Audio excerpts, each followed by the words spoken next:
especie. Ciencia para todos. Hola a todos y todas, bienvenidos a Depende de la Especie, podcast de la Universidad Juárez del Estado de Durango, dedicado a la divulgación de las ciencias biológicas. En esta cápsula conoceremos sobre el fondo de los océanos, la zona abisal, en compañía del doctor José Salgado Barragán. Doctor, un gusto que nos acompañe, ¿cómo está? Muy bien, muchas gracias. Un gusto para mí estar con ustedes. Al contrario, un gusto que nos acompañe. El doctor estudió la licenciatura en biología, así como la maestría y doctorado en la Facultad de Ciencias de la UNAM.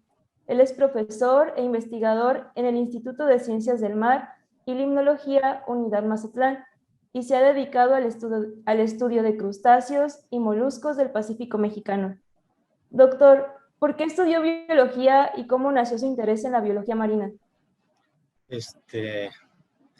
Pues no lo sé, la verdad. Yo creo que eso ya le viene a la gente desde niño, ¿no? O sea, te gustan los animalitos y todo eso. Y pues a mí me gustaba mucho eso. Cuando era más niño, yo pensaba que me hubiera gustado ser veterinario. Pero cuando ya vi que era pues mucho más cerca de lo que es medicina y eso de estar tratando ya con sangre y destazar animalitos o abrirlos, eso ya no me gustó tanto. Entonces, una cosa de que me motivó mucho fue precisamente en la secundaria. Tuve un maestro que nos hablaba muy bonito de la materia, nos explicaba muchas cosas. Incluso conservo mi libro de la secundaria de biología y me gustaba mucho. Y yo dije, no, yo creo que eso es lo que a mí me gusta, estar entre las plantas, estar entre animalitos y todo esto, estudiarlos, protegerlos, no sé, ¿no?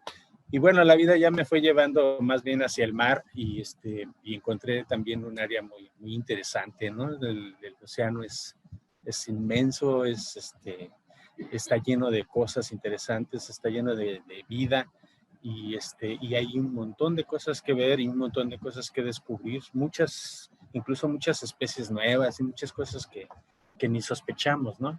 Y están ahí y el común de la gente no las ve porque están ahí escondidos, pero está lleno de vida, ¿no? Pues, ha sido muy gratificante, pues, al final haberme dedicado al mar.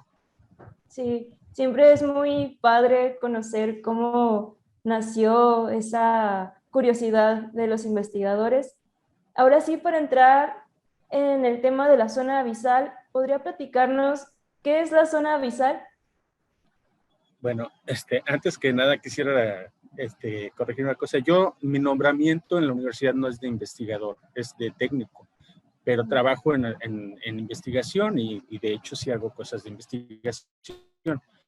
Nombra mi investigador. Digo, para que después no vayan a ver, no sé, aclaraciones no deseadas, ¿no? Sí. Entonces, ¿qué es la zona abisal? Bueno, pues para ubicarnos yo creo que primero tendríamos que describir un poco lo que es el perfil del océano. Y empezaríamos por lo que es la zona costera o litoral, ¿no? Que es la zona que nosotros cuando vamos a la playa es la que estamos viendo. Esa además se divide la zona que se llama intermareal, que es donde llegan las olas, donde suben al máximo las olas o al mínimo en las mareas más bajas. Pero bueno, después de eso viene ya un declive, se va hundiendo el suelo y llegamos a lo que es lo que es la plataforma continental, que es la zona donde se lleva más que nada la pesca, ¿no? La pesca de arrastre y todo eso de los camarones y todo eso.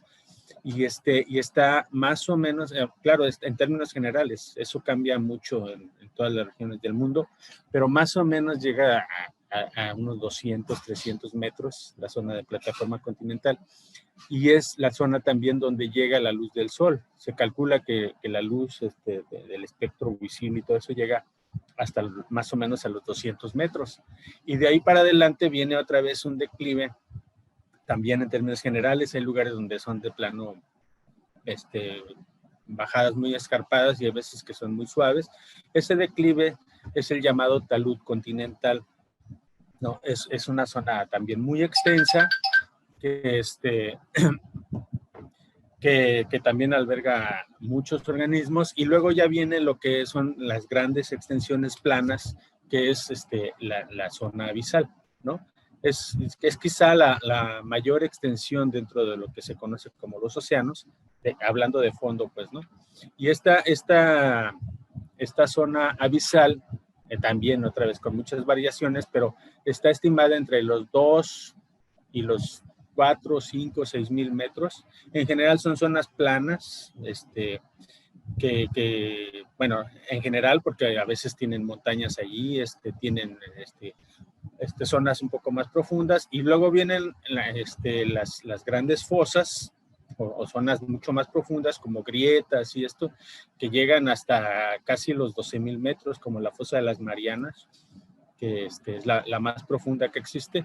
Pero esas son como que, digamos, zonas mucho más pequeñas, pero no por eso no tienen vida, ¿no? Ahí existen organismos también no tan abundantes como las partes altas, pero también existe vida ahí, claro, adaptada, ¿no? Pero bueno, básicamente a la zona abisal, resumiendo, sería pues la zona que viene después del talud hasta los 2.000 metros, ahí son zonas planas, hasta los 4 o 5.000 metros, en ocasiones generalmente a los 4, entre 2 y 4.000 metros está en la zona abisal. ¿Y qué caracterizaría a la zona abisal? Porque yo me imagino que pues, precisamente por ser tan profunda, siento que pudiera estar muy frío ahí, la luz solar. Sí, ¿Qué sí, sí. caracterizaría a la zona? Bueno, para empezar eso, ¿no? La luz llega hasta los 200 metros, más o menos, ¿no? Claro, después hay longitudes de onda más cortas, como la infrarroja y todo esto, que llega un poco más abajo, pero ya en la zona abisal de plano ya no hay luz, ¿no? O no la que conocemos. Sí existe luz, pero de los organismos. Muchos organismos en la zona abisal, que habitan la zona abisal, tienen adaptaciones y generan luz química, ¿no? Como las de las luciérnagas acá en la Tierra. Allá también generan luz de tipo químico que utilizan como para señuelo, para atrapar a otras presas, o incluso para disuadir a otras, ¿no? Depende de cómo es. La verdad se conoce muy poco. Se sabe que la mayoría de estos organismos tienen algún mecanismo para producir luz. A veces es luz muy difusa, a veces luz muy marcada, como señuelitos, como en la película de Buscando a Nemo, no sé si la recuerdan, que tenía así como una cañita de pescar. Esa es para atraer a las presas y comérselas, justo como en la película le están ilustrando. Así es la idea de esto. Y hay veces que la luz es a lo largo del cuerpo, como para dar la impresión de que es un organismo muy grande y disuadir un poco a los depredadores. O sea, hay un poco de todo. Se sabe poco realmente sobre la conducta de estos animales, porque obvio, ¿no? Están tan profundo. Cuando uno lo saca, la descompresión es tan fuerte que la mayoría llegan muertos, ¿no? Entonces, muchas veces lo que se ha hecho, pero ya con muchos recursos, las universidades que tienen muchos recursos, pues bajan con submarinos, atrapan los animalitos y se los llevan en recipientes vivos y los estudian, pero en general se sabe muy, muy poco de esta parte de la conducta y de la biología de los organismos. Otra de las características que me preguntabas, que efectivamente la temperatura es muy baja, está alrededor de los 2 grados centígrados. Eso también provoca que los organismos tengan adaptaciones a eso. La característica principal es que existe una gran presión del agua. Hay que recordar que cada 10 metros de agua hacia abajo equivale a una atmósfera de presión. Nosotros en la playa vivimos a una atmósfera de presión. Ustedes que están en la ciudad, en Guadalajara son 1.500 metros, algo así, ¿no? Entonces ahí es menos presión.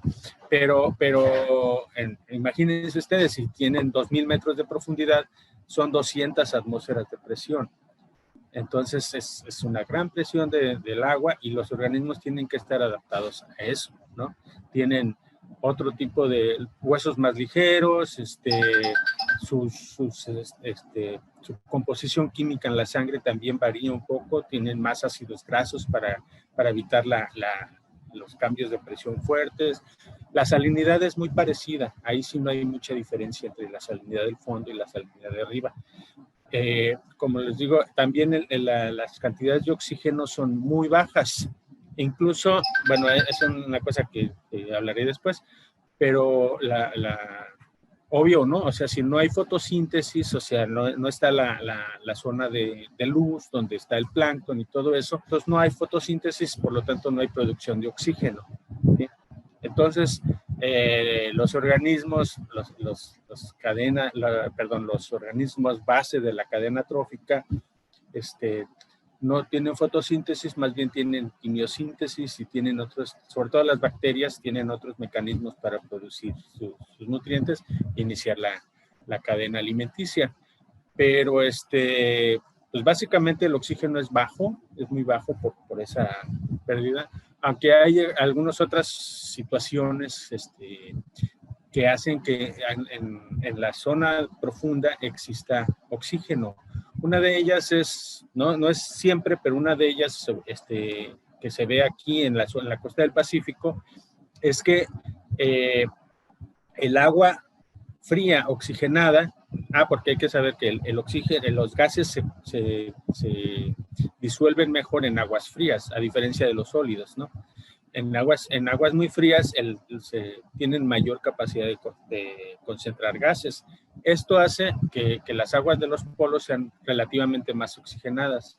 Además, se da una situación de que en la zona de los polos el agua se va hacia el fondo, porque el agua fría se va hacia abajo y el agua caliente se va hacia arriba.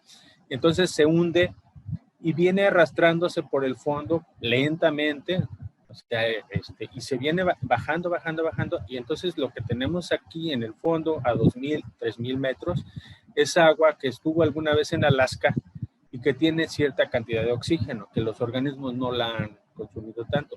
Otra de las cosas es que los organismos, como es agua fría y todo eso, tienen un metabolismo mucho más lento, entonces requieren menos oxígeno. Entonces eso permite que allá abajo siga habiendo una cantidad de oxígeno relativamente alta comparado con otras zonas más arriba, pues, ¿no? No, pues bien, bien interesante. O sea, lo de las bacterias, la bioluminiscencia, y precisamente cómo es que conocen eso, cómo estudian las zonas abisales. Además de que ahorita nos mencionó de los submarinos. Ajá. Bueno, en realidad el estudio de las zonas abisales es viejo, pero a la vez es reciente. O sea, a finales del siglo XIX, los grandes exploradores, los grandes naturalistas de aquella época, pues se aventaban a buscar, ¿no? Y aventaban redes a ver hasta el fondo y a ver qué salía, ¿no? Y encontraron muchas especies que ahora se conocen, fueron descubiertas a principios del siglo XX o a finales del siglo XIX. No todas, no, hay muchas más que siguen apareciendo, incluso ahora, ¿no?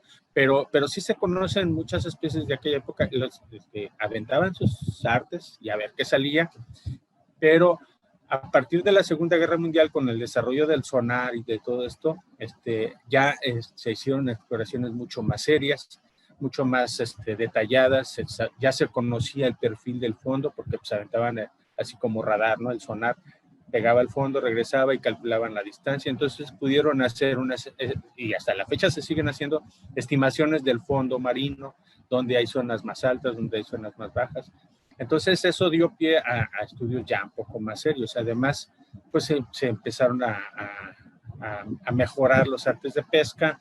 Por ejemplo, antes se aventaban las redes con cables de fierro, cables de metal, y el cable de metal, pues, si avienta uno una red de pesca camaronera, por ejemplo, la red se hunde y el cable va jalándola. Pero si consideras que vas a aventar 2.000 metros de cable, 4.000, no sé, entonces eso pesa un montón. Y a veces el cable se hundía y el arte de pesca se queda ahí a media agua, ¿no? Entonces no funcionaba muy bien, era algo complicado. Eso ha cambiado, los artes de pesca se ponen más pesados, incluso se les agrega metal, plomo, lo que sea, para que se vayan más al fondo. Y además ahora se usa, bueno, no siempre, pero se usa un cable que no es de metal, es de seda. Es un material muy resistente, es caro, pero es muy resistente a la tensión. O sea, si tú con una cuerda que es del tamaño de una cuerda, esas rancheras, puedes incluso jalar un barco. O sea, con tu navaja la cortas facilito porque es seda, pero jalas un barco con una cuerda. Eso es muy resistente a la tensión. Entonces, avientas un arte de pesca de fierro, por ejemplo, se va al fondo y con esa cuerda que no pesa tanto, no gana el peso de la cuerda al arte y entonces ya lo puedes jalar, ¿no? Básicamente lo que otro de los problemas que hay es que a veces los artes de pesca en la bajada pues van papaloteando y a veces caen de cabeza y ya no están funcionando. Entonces lo que se pensó es que, bueno, ok, vamos a hacer que tengan alerones o alguna cosa así para que no se volteen. O a veces eran cajas que podían caer de un lado o del otro y de todos modos, haz de cuenta una caja de zapatos con un hueco y la red después. Pero la caja podía caer de un lado o del otro y de todos modos tenía un bordecito para ir arrastrándose, pues, ¿no? Y entonces ya, de hecho son las que nosotros, una de estas cajas así, es una de las que nosotros usábamos y otras con una especie de alerones para que cayeran así bien, con trineo para que arrastrara bien en el fondo, porque a veces las piedras, todo eso hacen que se frene. En fin, un poquito de adaptaciones para eso. También se usan, por ejemplo, dragas, que son cajas, pues también, pero que bajan verticalmente, se clavan en el fondo, tiene un mecanismo de cierre y sale tapadas y llevan ahí, pues casi sin perturbar un pedazo de fondo y ahí se hacen colectas, pues no sé, de gusanos o de los bichitos que hay ahí, ¿no? Microscópicos y macroscópicos, ¿no? Eso es un reto tanto para aventarlo y a ver qué sale. Un amigo alguna vez me dijo, y creo que tenía mucha razón, haz de cuenta que tú vas ahí con una red para mariposas, pero la llevas colgando desde un helicóptero y vas arrastrándola por el campo a ver qué agarras, ¿no? O sea, no tienes ni idea de dónde va a pegar ni qué va a agarrar, ¿no? Y eso es lo que hicieron los primeros exploradores y es lo que todavía seguimos haciendo, excepto los que tienen submarinos y ya van y ven y todo, ¿no? Toman video. De hecho, hay trabajos muy interesantes en el Golfo de California que ya es con submarinos y todo eso. Y se ve muy bonito, no sé, les recomiendo que los busquen en internet. Están muy padres porque se ven, por ejemplo, esponjas marinas, gusanos, cangrejos, todo eso, propios de ahí de la zona, que se ven en su medio natural, pues, ¿no? Peces y todo esto. Y no se ven tan dañados como cuando ya los sacamos, que con el cambio de presión a veces salen todos aplastados, salen dañados, pues, ¿no? Pero cuando es con el submarino, pues sí se ve muy padre, ¿no? Van explorando y se va viendo todo sin tocarlo. A veces se llevan sorpresas muy grandes porque de repente aparecen los grandes calamares ahí o grandes tiburones muy, muy antiguos que viven hasta 400, 500 años ahí un ejemplar y ahí andan nadando, ¿no? O sea, es súper interesante, ¿no? Animales que viven un montón de años. ¿Por qué? Porque tienen el metabolismo muy lento. Entonces, lo que nosotros, bueno, es medio relativo. Por ejemplo, un colibrí vive muy poco porque tiene el metabolismo muy acelerado y vive rápido, ¿no? Nosotros tenemos un metabolismo más o menos acelerado también y vivimos, no sé, 80, 70, 60 años. Y estos tiburones tienen el metabolismo muy lento y entonces se sabe que hay algunos registros de tiburones que creo que hasta más de 500 años tienen de vida, ¿no? Entonces, pues, hay muchas cosas muy interesantes respecto a eso, ¿no? O sea, el hecho de que sea agua así, y que cambie la fisiología de los organismos, los hace muy interesantes desde otros puntos de vista, ¿no? Incluso médicos, ¿no? ¿Qué tan útil podría ser bajar el metabolismo de organismos para lograr, no sé, salud, prolongación de la vida, no sé, son cosas muy interesantes que vienen por estudiar a partir de eso. En la plática sobre la vida en los océanos con la doctora Carmen, ella nos comentaba que por parte de la UNAM hay 2 buques que estudian los océanos en México. y uno de ellos es el famoso Puma, el buque que estudia el Pacífico mexicano. Queremos compartirles que el doctor Salgado ha trabajado en el Puma como parte de sus investigaciones, por lo que nos gustaría que nos platicara sobre su experiencia trabajando en él. Bueno, primero aclarar, no somos dos, hay un montón de gente que está estudiando los océanos, ¿eh? Afortunadamente, porque son inmensos. Nada más de línea de costa en México tenemos 10,000 kilómetros aproximadamente. Entonces, dos no abarcan nada, ¿no? Entonces, afortunadamente somos muchos y cada vez son más. Hay muchos estudiantes en las ciencias del mar y lo están haciendo muy bien, muy inteligentes, y creo que va a haber muchas cosas muy interesantes ahí. Pues ha habido muchas experiencias, porque para mi buena suerte he podido viajar en el Puma, si no mal recuerdo, 29 veces. En 29 cruceros, ya es un buen récord. Ya soy cuate de los de la tripulación y todo. Bueno, no, ya muchos de ellos ya se jubilaron, pero ya me conocen bien y nos llevamos muy bien. Es muy interesante. Primero que nada es un ambiente distinto, ¿no? Es estar en un lugar durante, no sé, una semana, a veces 15, 20 días en un barco, siempre con la misma gente. Al principio se vuelve una prueba un poco de tolerancia y de todo esto, ¿no? Porque la gente pues cada quien tiene su historia de vida y sus modos de ver las cosas, y a veces hay situaciones que no nos gustan que tienen otros, o al revés. Entonces se aprende uno un poco a tolerar eso. Pero por otro lado, el Puma es un barco muy bonito. Tiene instalaciones muy bonitas y yo creo que está mucho mejor. Yo me he subido desde barcos camaroneros a otro tipo de barcos, no muchos, pero definitivamente el Puma es un barco hasta elegante a veces, ¿no? Tiene camarotes muy bonitos. Tiene equipamiento pues para geolocalización, tiene equipamiento para exploración, equipamiento para conocer el fondo del mar con las ecosondas y todo esto, computadoras. Su equipo ha sido muy actualizado recientemente, entonces está muy bien. Los camarotes están de lujo, de veras, así muy padres. La cocina es muy buena, se come muy rico. Entonces, viajar en el Puma es toda una delicia. Seguramente Carmen, que les platicó a ustedes, les habrá dicho que se la pasó muy bien, espero. Es muy padre, la verdad, viajar en el Puma. Entonces, a eso, pues, después de eso, pues hay que trabajar.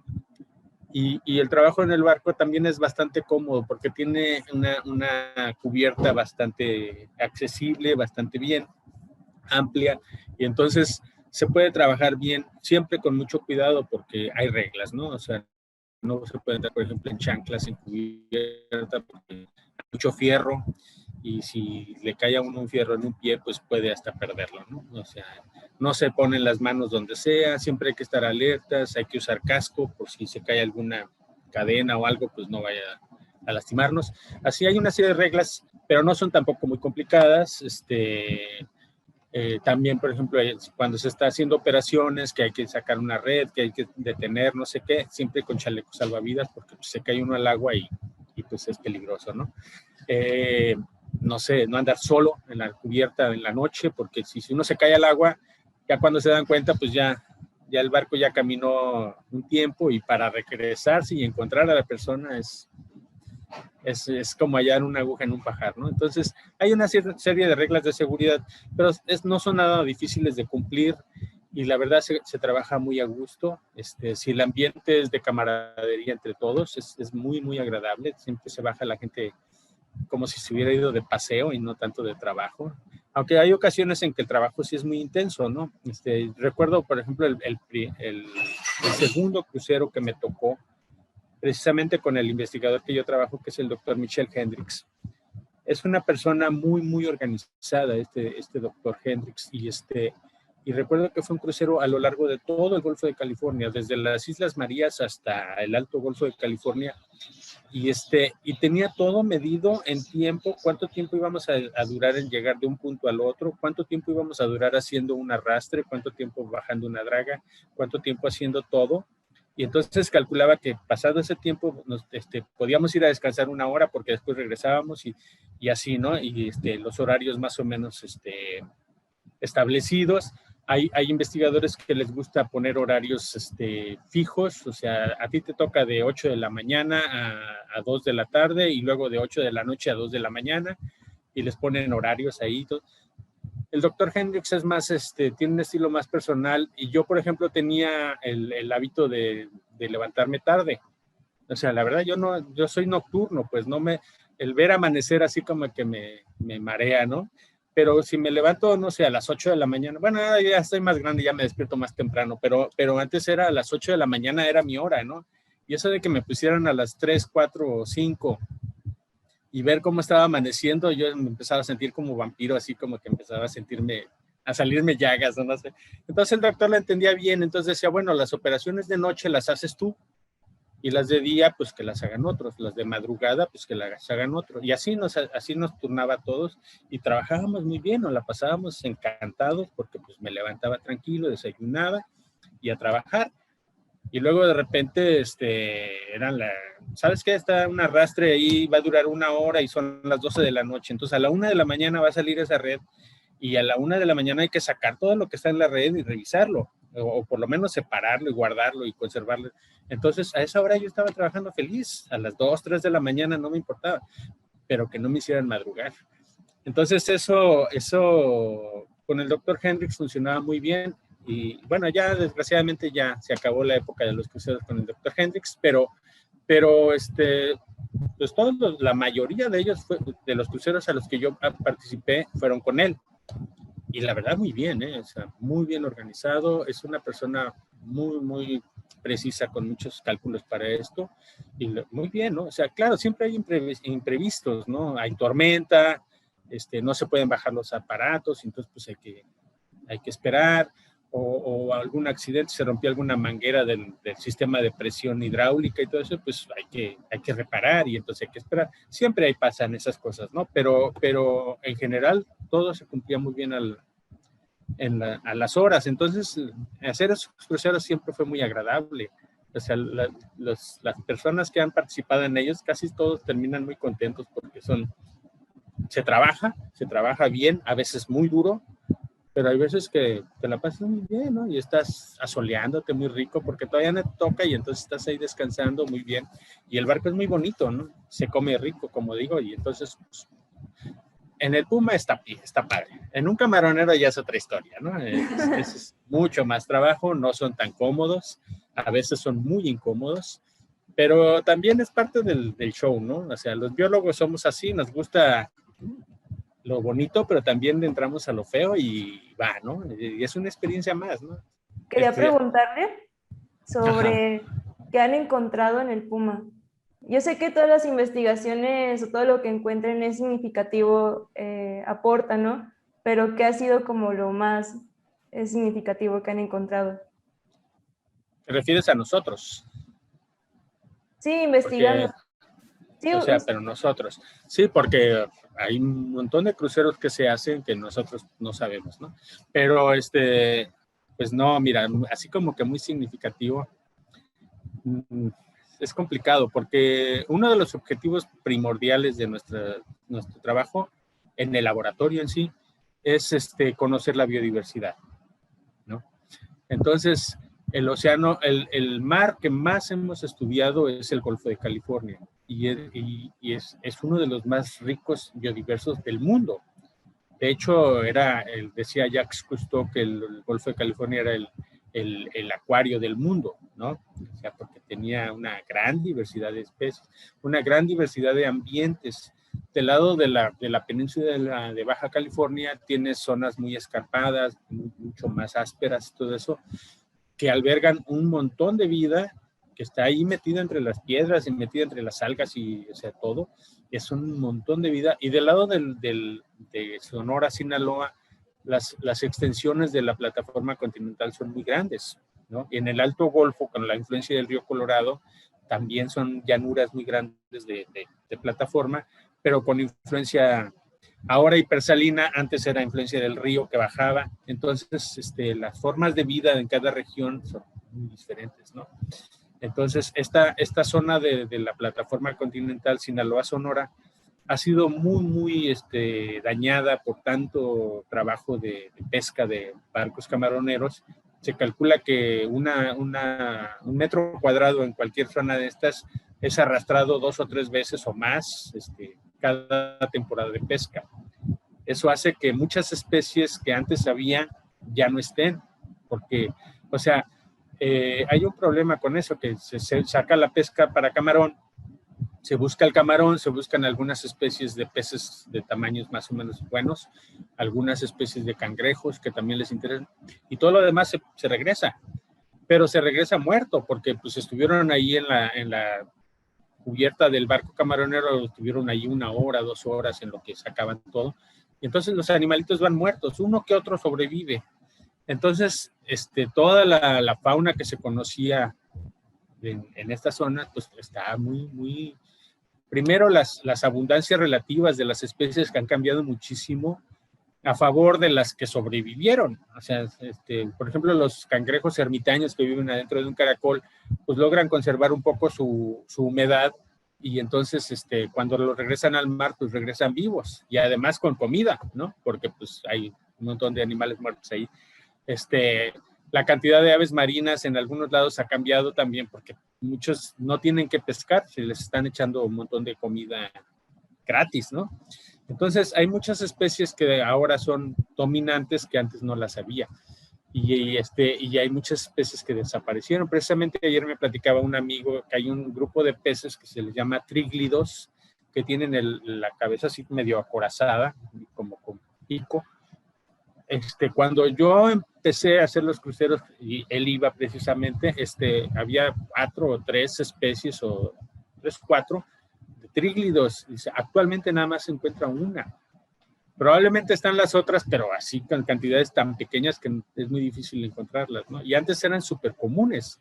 Y eso mismo ocurre con otras especies, ¿no? Y las especies que se conocen más ahora, como la totoaba y esto, pues también están en desequilibrio, ¿no?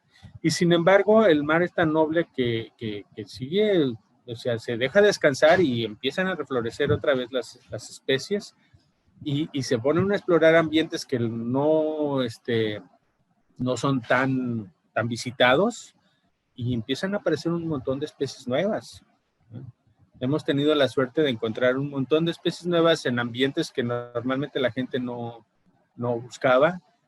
Y sobre todo los organismos muy pequeñitos. Carmen Esqueda, que trabaja con micromoluscos, seguramente está encontrando un montón de novedades. Y si no son novedades en cuanto a especies nuevas, son novedades en cuanto a distribución, porque se pensaba que nada más vivían en Centroamérica, por ejemplo, y acá las tenemos, ¿no? Entonces, decir que ha sido así como que lo más novedoso es complicado, porque realmente siempre están apareciendo cosas interesantes. Ahora en los muestreos en la zona, nosotros no muestreamos casi las zonas abisales, ¿no? Nuestro trabajo era más hacia la zona de talud, o sea, la zona de la bajada, aunque claro, había veces que tocábamos eso. ¿Por qué la zona de talud? Porque es una zona de transición entre la zona de arriba, la litoral, y la zona abisal. Y es una zona donde también la riqueza de especies, todo eso es muy interesante. En el Pacífico americano hay una zona que es, bueno, existe en muchos lados, pero en el Pacífico americano y en el Mar de Arabia son las zonas más grandes, que se les llama zona de mínimo oxígeno. Sí, es una zona que, o sea, si tú bajas de los 200 metros, ahí hay, como te decía hace rato, pues, fotosíntesis, oxígeno y todo eso. Y después viene muchos organismos que se mueven, todo eso, se precipitan hacia el fondo. En ese camino se van mineralizando por la acción de las bacterias, todo eso, y el oxígeno que está ahí es consumido. Entonces tienes una región que a partir de más o menos de los 500 metros, a veces un poco menos, va variando según las regiones, pero de los 500 a los 1000 metros más o menos, es una zona donde el oxígeno a veces es 0. Entonces, ahí no puede vivir nadie, ¿no? Ni los peces, ni nada. O sea, eso también lo hace muy interesante, porque tienes una gran barrera de tipo físico, más bien químico, porque no hay oxígeno, es una gran barrera que impide la comunicación entre las especies de arriba y de abajo. Aparte de la cuestión de la presión, la temperatura y todo eso, no hay oxígeno. Sin embargo, se sabe, por ejemplo, que los calamares, los calamares, por ejemplo, viajan de arriba hacia abajo y pasan toda esa zona de mínimo oxígeno. A veces o sea, si consideras, por ejemplo, que una zona de oxígeno un buen nivel de saturación de oxígeno es 5 o 6 mililitros por litro de oxígeno, en la zona de mínimo oxígeno puedes encontrar 0.5, 0.3, 0.2 o 0. Entonces, un organismo que tiene una respiración más o menos normal no puede estar ahí porque necesita mucho más. Entonces, en esa región, ahí, otra vez volvemos al asunto de las adaptaciones, especies que tienen la sangre con mucho más hemoglobina para poder captar el poquito oxígeno que hay, lo pescan, ¿no? Entonces, y además bajan su metabolismo y todo lo que platicamos hace un rato. Entonces, también es otra de las adaptaciones que hay. Además, hay otra cosa, a pesar de que muchos tienen unos aspectos así medio monstruosos, los más clásicos son los peces que tienen bocas así muy grandes y dientes muy afilados y todo este rollo. Hay muchos que se parecen mucho a las especies de arriba, sobre todo los crustáceos. Son muy parecidos los de abajo y los de arriba, nada más que no son los mismos, ¿sí? Los de abajo, a lo largo de miles o millones de años, se adaptaron a esa profundidad, y si esos arriba no pueden subsistir, no están preparados para vivir arriba, ¿no? Yo lo diría como que si pudiera subir, no sé, cangrejos o camarones del fondo hacia arriba sin que se murieran, no serían tan competitivos como los de arriba, ¿sí? Porque son mucho más lentos, no tienen el metabolismo acelerado, comen muy poco, entonces los otros son mucho más competitivos y los desplazarían, no se pueden adaptar. Y los de arriba no pueden estar abajo porque necesitan mucho más oxígeno y abajo no lo hay, ¿no? La presión es muy alta y no tienen las condiciones biológicas para resistirla. La temperatura es muy baja también, ¿no? 0 grados, no 0,2, 3 grados. Aquí en el Golfo de California era habitual que anduvieran en 4 grados más o menos, ¿no? Porque también hacíamos tomas de temperatura, oxígeno, todo eso, ¿no? Y sí era más o menos 4 grados, pero hay zonas donde es 2 o menos, o 1, ¿no? Es muy frío, ¿no? Entonces, no es, son organismos parecidos, pero no iguales, ¿no? Entonces, volviendo a tu pregunta original, ¿qué es así lo relevante? Pues sobre todo al principio, ¿no? Esta gran diversidad de organismos que son muy diferentes a lo que uno está acostumbrado a ver.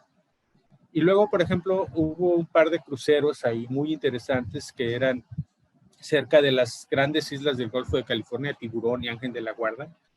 Esas par de islas, ahí la zona de mínimo oxígeno como que no está tan bien definida, y entonces se veía una especie de continuidad. Y las especies que estaban ahí, por ejemplo, a 300, 400, 500 metros, que no son las especies de arriba, algunas sí, pero la mayoría no, tampoco eran especies parecidas a las de abajo. Entonces hay una zona ahí muy interesante de diversidad, pero diferente, pues, ¿no? Entonces incluso aparecieron caracoles súper bonitos y eran especies que nada más estaban ahí, ¿no? Bueno, nada más ahí las encontramos. Probablemente están en otros lados, pero no, nada más estaban allí. Y muchas cosas que se han descubierto de la distribución de las especies, bichos que habían aparecido allá con los grandes exploradores de los principios del siglo XX, que se había registrado un organismo ahí que les había salido y pues especie nueva y todo el rollo. De repente aquí llegábamos a zonas donde no era tan raro, ¿no? Ahí había poblaciones de esto, ¿no? Entonces, pues se conoció más sobre estas especies tan raras de aquella época. Hay muchas que se sabe mucho más de ellas, ¿no? Mucho más, su ámbito de distribución mucho más amplio. A veces desde Sudamérica hasta acá, a veces no, a veces sí hay una diferenciación y las especies de Sudamérica no son las mismas de acá, pero, o sea, se va sabiendo, ¿no? Lo relevante quizá es que se conoce mucho más comparado con lo anterior, con lo antiguo. Sin embargo, se conoce muy poco. Es una zona súper inmensa, poco conocida y desgraciadamente ya empieza a ser perturbada, ¿no? Empieza a aparecer acabo de ver un video hace poco de en una exploración en la fosa de las Marianas, allá está súper profundo, y de repente vieron ahí con un submarino robot y vieron algo ahí raro y empezaron a acercarse y tenía una forma muy extraña y resulta que era un osito de peluche y una botella de plástico allá a 8 o 10 mil metros de profundidad. O sea, ya estamos perturbando todo. Eso es una cosa que pues cada vez se hace más ruido de que, oigan, agarren la onda, ¿no? Hay que proteger el ambiente porque finalmente en eso nos va la vida, ¿no? O sea, se acaba el océano o se daña el océano y nos morimos todos, ¿no? Es en serio, el plancton oceánico nos da el 60-70% del oxígeno de toda la Tierra. Entonces, dañar eso es dañarnos a nosotros mismos, ¿no? Y lo mismo ocurre con las selvas y con todo, ¿no? Pero, pues la parte que nos toca a nosotros es decir, oigan, el océano está lleno de plásticos, está lleno de microplásticos que dañan la biología de los organismos y la nuestra también, ¿no? Entonces, es un poco también eso, ¿no? Nosotros no nos dedicamos a la parte química, pero sabemos lo que están haciendo los químicos y es mucho de esto, ¿no? También.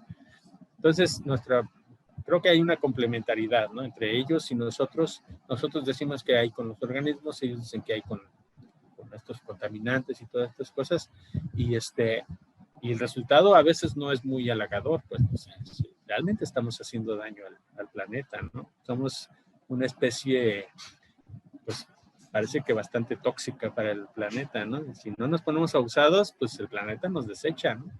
No, doctor, pues muchísimas gracias por compartirnos un poco de lo que conoce de las zonas abisales, así como sus experiencias en las investigaciones y a bordo del Puma. A todos y a todas que nos acompañaron en esta cápsula, les recordamos que pueden seguir nuestra página de Facebook y suscribirse al canal de YouTube. Cuídense mucho y hasta la próxima. Muchas gracias. Gracias, doctor. Bye. Si quieres escuchar el episodio completo, puedes hacerlo en Spotify y en Apple Podcast. No olvides darle like al video, suscribirte y seguirnos en nuestras redes sociales como Depende de la Especie.